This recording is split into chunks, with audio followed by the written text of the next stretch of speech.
নমস্কাৰ আজিৰ ভিডিঅ'টোত আমি ডিসকাস কৰিম প্ৰিভিয়াস ইয়াৰৰ লগতে প্ৰায় ৰিপিটেড মানে প্ৰায় পৰীক্ষাত আহি থকা কেইটামান কোৱেশ্চন আনসাৰ ভিডিঅ'টো একেবাৰে মন দি চাব কাৰণ যিকেইটা কোৱেশ্চন আপোনালোকে দেখিবলৈ পাব সেইকেইটা কোৱেশ্চন আপোনালোকে কতো আৰু বেলেগত দেখা নাই সো ভিডিঅ'টো একেবাৰে মন দি চাব আজিৰ প্ৰথম প্ৰশ্নটো হ'ল তিনিটা বেংকৰ ভিতৰত কোনটো বেংকক আন দুটাৰ লগত একত্ৰিত কৰি ভাৰতৰ তৃতীয় বৃহত্তম বেংক হিচাপে গঠন কৰা হৈছে যদি আপোনালোকে আমাৰ বিশ্বাসী বন্ধু চেনেলত আজি প্ৰথমবাৰ নতুন আহিছে চেনেলটো সাবস্ক্ৰাইব কৰি দিবলৈ নাপাহৰিব আৰু এইটো ভিডিঅ' যিমান পাৰে সিমান লোক বন্ধুক শ্বেয়াৰ কৰক কাৰণ আমাৰ ভিডিঅ'ৰ জৰিয়তে আৰ্থিকভাৱে যিসকল দুৰ্বল তেওঁলোকৰ লগতে যিসকল পঢ়াৰ প্ৰতি ধাউতি আছে তেওঁলোকক সহায় হ'ব গতিকে ভিডিঅ'টো যিমান পাৰে সিমান শ্বেয়াৰ কৰিব ইয়াৰে শুদ্ধ উত্তৰটো হৈছে ইণ্ডিয়ান বেংক ওকে তিনিটা বেংক লগাই আমাৰ ইণ্ডিয়ান বেংক যাক আমি ভাৰতীয় বেংক বুলি কওঁ এই বেংকটো গঠন কৰা হৈছে এটা কেতিয়াবা কোৱেশ্চন আহিব পাৰে যে কোন কেইটা বেংকক একত্ৰিত কৰি এই ইণ্ডিয়ান বেংকটো গঠন কৰা হৈছে মই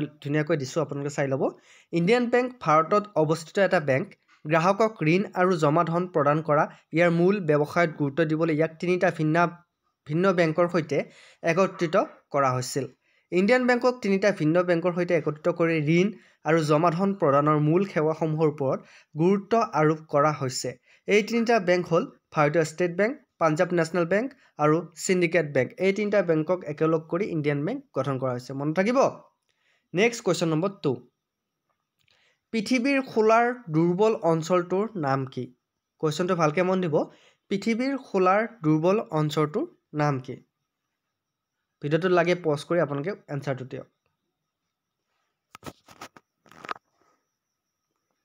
অপশন কেইটা চাই ল'ব অপশন এ ভূমিকম্পীয় অপশন বি মহাজাগতিক অপশন সি ফৰ্মিক অপশন ডি ৰক্তহীনতা ইয়াৰ শুদ্ধ উত্তৰটো কোনটো হ'ব ইয়াৰ শুদ্ধ উত্তৰটো হৈছে ভূমিকম্পীয় কি হৈছে কৈ দিছো ভূমিকম্পীয় হৈছে পৃথিৱীৰ খোলাৰ দুৰ্বল অঞ্চল এই অঞ্চলবোৰত টেকনিক বলৰ ফলত ভূমিকম্পৰ সৃষ্টি হয় যাৰ ফলত ইণ্টাৰপ্লেট আৰু ইণ্টাৰপ্লেট ভূমিকম্পৰ সৃষ্টি হয় এই দুৰ্বল অঞ্চলবোৰ ভূমিকম্পক কেৰে নিৰীক্ষণ কৰিব পাৰি যিয়ে ভূমিকম্পীয় তৰংগ ধৰা পেলাই পৃথিৱীৰ খোলাৰ ডিজিটেল মেপ তৈয়াৰ কৰে নেক্সট কোৱেশ্চন নম্বৰ 3 ভাৰতৰ প্ৰথম ৰাষ্ট্ৰীয় সংগ্ৰহালয় ক'ত মুকলি কৰা হৈছে বহুত ইম্পৰ্টেন্ট কোৱেশ্চন হয় ভাৰতৰ প্ৰথম ৰাষ্ট্ৰীয় সংগ্ৰহালয় ক'ত মুকলি কৰা হৈছে শুদ্ধ উত্তৰটো কমেন্ট কৰক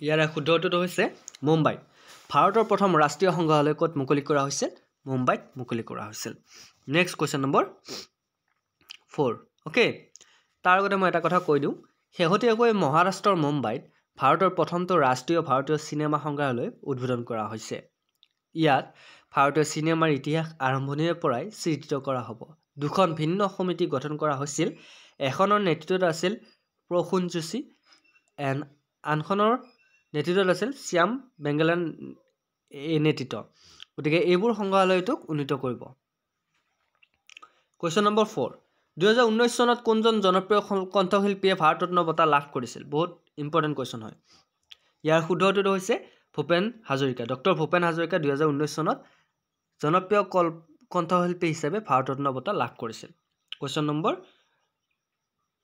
5 বিশ্বৰ জাতি 5G মোবাইল নেটৱৰ্ক কোনখন দেশে আৰম্ভ কৰিছিল বা বিশ্বৰ 5G মোবাইল নেটৱৰ্ক কোনখন দেশে প্ৰথমে আৰম্ভ কৰিছিল শুদ্ধ উত্তৰটো কমেন্ট কৰক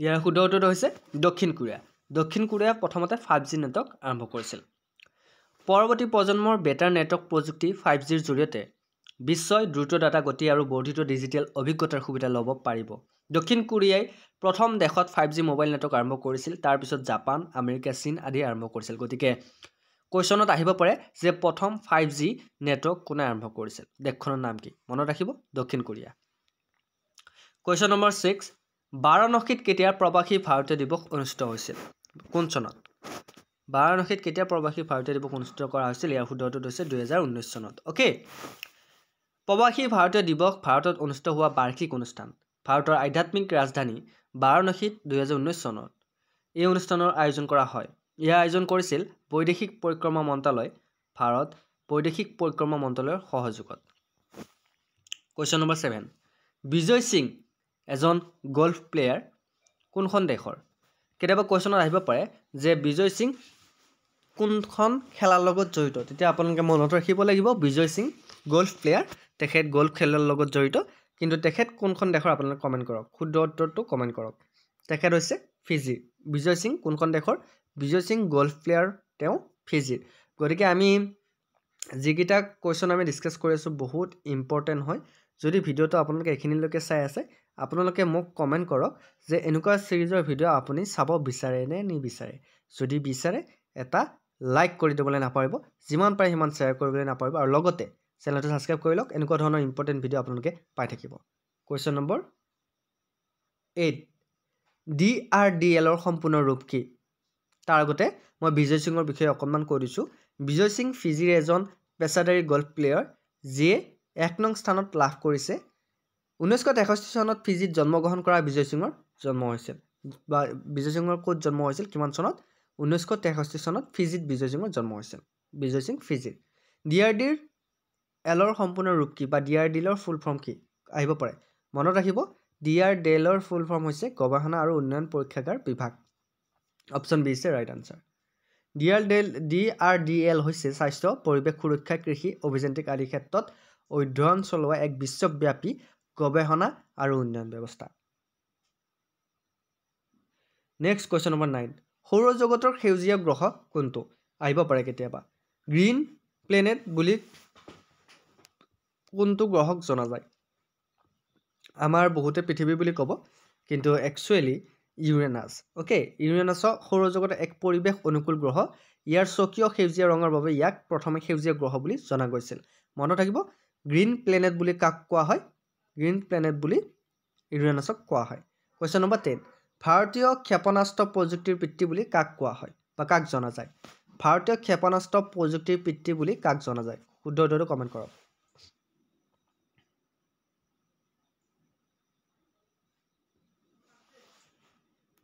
ইয়াৰ শুদ্ধ উত্তৰটো হৈছে ডক্টৰ APJ আব্দুল কালামক ক্ষেপণাস্ত্ৰৰ পিতৃ বুলি কোৱা হয়, কাৰণ 1931 চনৰ 15 অক্টোবৰত ভাৰতৰ ৰামেশ্বৰমত ডক্টৰ APJ আব্দুল কালামৰ জন্ম হৈছিল। আৰু ডক্টৰ APJ আব্দুল কালাম আছিল এজন বিজ্ঞানী, যিয়ে সংগত নিৰ্দেশত মিছাইল উন্নয়ন কাৰ্যসূচীৰ অংশ হিচাপে ভাৰতৰ বাবে ক্ষেপণাস্ত্ৰ প্ৰযুক্তিৰ পথ প্ৰদৰ্শক আছিল, আৰু তেখেতক মিছাইল মেন বুলি কোৱা হৈছিল। APJ আব্দুল কালামক ক্ষেপণাস্ত্ৰৰ পিতৃ বুলি কোৱা হৈছিল। কুৱেশ্যন নম্বৰ 11 আন্ধাৰত বাদুলি উৰি যোৱা আঁৰৰ কাৰণ কি, বা বাদুলিয়ে আন্ধাৰত কেনেকৈ উৰিব পাৰে?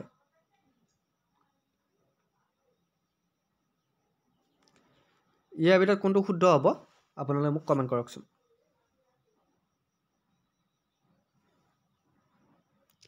শুদ্ধ উত্তৰটো হৈছে কাৰণ বাদুলিৰ আল্ট্ৰাছনিক নামৰ উচ্চ স্বৰৰ শব্দ উৎপন্ন কৰে, সেইকাৰণে ইহঁতে আল্ট্ৰাছনিক নামৰ উচ্চ শব্দ উৎপন্ন কৰাৰ বাবে বাদুলিবোৰে আন্ধাৰত ধৰিব পৰাৰ কাৰণ হ'ল ইহঁতে আল্ট্ৰাছনিক নামৰ উচ্চ স্বৰৰ শব্দ উৎপন্ন কৰে।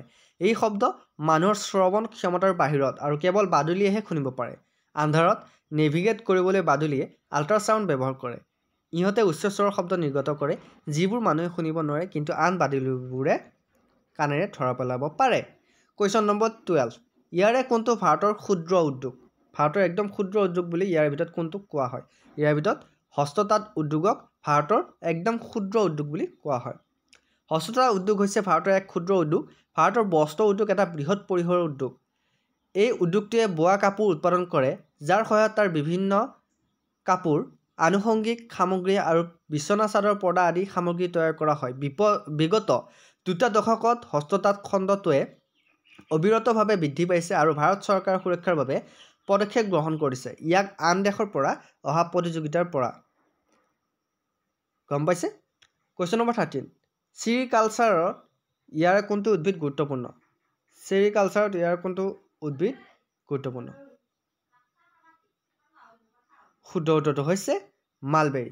মালবেৰী হৈছে চেৰিকালচাৰৰ এটা গুৰুত্বপূৰ্ণ উদ্ভিদ। চেৰিকালচাৰ হৈছে ৰেচম উৎপাদনৰ এটা শাখা, য'ত পোহনীয়া ৰেচমৰ কৃমি পালন আৰু যত্ন লোৱাটো অন্তৰ্ভুক্ত। ধাৰাবাহিক খেতিৰ বাবে ব্যৱহাৰ কৰা আটাইতকৈ জনপ্ৰিয় উদ্ভিদ হ'ল তুঁহ। ইয়াৰ পাত ৰেচম কৃমিৰ খাদ্য হিচাপে ব্যৱহাৰ কৰা হয়, আৰু ইয়াৰ ফল মানুহৰ খাদ্য হিচাপে ব্যৱহাৰ কৰা হয়। ফল কেঁচাকৈ খাব পাৰি, বা চেনিৰে সিজাই বা ভাপত দি জাম বনাব পাৰি কুৱেশ্যন নম্বৰ 14 দেশৰ সৰ্ববৃহৎ ৰাজহুৱা খণ্ড বা উদ্যোগটো কি দেশৰ সৰ্ববৃহৎ ৰাজহুৱা খণ্ড বা উদ্যোগটো হৈছে ৰেলৱে হৈছে আমাৰ ৰাজহুৱা খণ্ডৰ আটাইতকৈ ডাঙৰ বা বৃহৎ উদ্যোগ দেশৰ ভিতৰত সৰ্ববৃহৎ ৰাজহুৱা খণ্ডৰ উদ্যোগ ভাৰতীয় ৰেলৱে ব্ৰিটিছ ঔপনিৱেশিক যুগৰ পৰাই ৰাজহুৱা খণ্ডৰ উদ্যোগ আৰু ভাৰতৰ অন্যতম বৃহৎ নিয়োগকৰ্তা ভাৰতীয় ৰেলৱে যাত্ৰী মালবাহী আৰু যাতায়াত ৰেল সেৱাকে ধৰি কেইবাটাও সেৱা আগবঢ়াই আহিছে ইয়াৰ উপৰি ভাৰতৰ প্ৰায়বোৰ প্ৰধান ৰেল ষ্টেচনৰ মালিক আৰু পৰিচালক পৃথিৱীৰ কোনটো ঠাইত সদায় সমান দৈৰ্ঘ্যৰ দিন আৰু ৰাতি হয় কোনটোত বাৰু শুদ্ধটো হৈছে বিষুৱ ৰেখাৰ ঠাইত পৃথিৱীৰ সমান্তৰালভাৱে দিন আৰু ৰাতি হয় বিষুৱ ৰেখা হৈছে পৃথিৱীক উত্তৰ আৰু দক্ষিণ গোলাৰ্ধত বিভক্ত কৰা ৰেখা বিষুৱ ৰেখা হৈছে প্ৰায় 10 ডিগ্ৰী উত্তৰ বা দক্ষিণ অক্ষাংশত সমগ্ৰ পৃথিৱীৰ ওপৰেৰে বৈ যোৱা অনুভূমিক ৰেখা বিষুৱ ৰেখাৰ দ্ৰাঘিমাংশ 0 ডিগ্ৰী আৰু অক্ষাংশ 0 ডিগ্ৰী কুৱেশ্যন নম্বৰ 16 2017 চনত স্বচ্ছ ভাৰত অভিযানৰ নতুন ব্ৰেণ্ড এম্বেছাডৰ হিচাপে কাক নিযুক্তি দিয়া হৈছিল 2017 চনত মনত ৰাখিব